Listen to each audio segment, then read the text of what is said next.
উজান থেকে নেমে আসা পাহাড়ি ঢল এবং ঘন ঘন বৃষ্টির কারণে গাইবান্ধার ব্রহ্মপুত্র নদের পানি বৃদ্ধি পেয়েছে। আজকে যে এলাকার চিত্র আমি দেখাচ্ছি এটি হচ্ছে ফুলছড়ি উপজেলার উড়িয়া ইউনিয়নের কটিয়া গ্রামে। এখানে গত 15 দিন থেকে অতিরিক্ত বৃষ্টির কারণে এখানে দেখা দিয়েছে নদীর পাশে ভাঙন। তো এই ভাঙনের কারণে মসজিদ, গোরস্থান এবং শিক্ষা প্রতিষ্ঠান থেকে শুরু করে গাছপালা এবং গবাদি পশু আজকে কিন্তু ক্ষতিগ্রস্ত হয়েছে।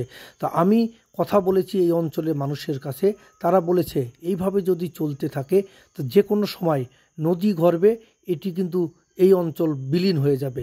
তো এখানে আমরা দেখেছি পানি উন্নয়ন কর্মকর্তারা আজকে কিন্তু পরিদর্শন করেছেন।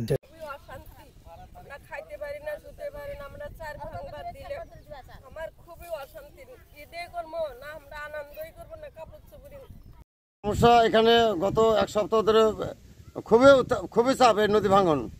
তারপরে আমাদের চোখের সামনে এই নজরে মানে 2-3 দিনের মধ্যে দেখতে 33 শতক জমির মধ্যে 30 শতক চলে গেল এবং আধা অবস্থা এখনো আছে। আর বোধহয় 24 ঘন্টা লাগবে না, এর মধ্যে আর একটা বাটা ধরতেছে। ওটা আমরা কখন টনমুখী সমাচার, এখন দুঃখ দুর্দশা ছেলেমেয়েরা করতেছে আবু কয়েকদিন পরে। এটা তো এখানকার স্থানীয়বাসী এলাকাবাসী সবারই তো একই বাক্য, 2 দিন পরে ঈদ, তারা সবাই ঈদ আনন্দ করবে, তারপরে আবার এটা ওটা কেনাকাটা করবে। এখন ঘরে না পয়সাও থাক, কিন্তু এখন টানা মানা করবে, এটা ঈদ করে, দুঃখই তো বেশি, সুখ কোথায়? ভাঙতে 3-4 ভাঙা দিছি, দেওয়ার পরও আছে এখানেও নদী আসছে, আসার পরে এখন টাকা পয়সা নেই, কুটি যাই,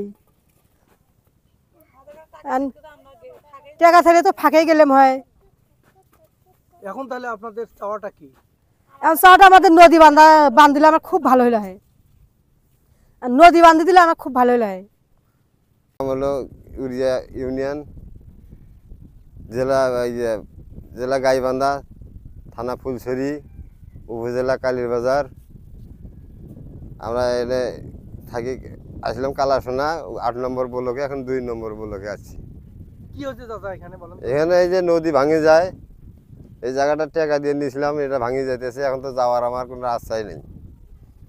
এখন এখান থেকে যে যাবো কই, এটাই আমার কিনার নেই এখন বর্তমানে।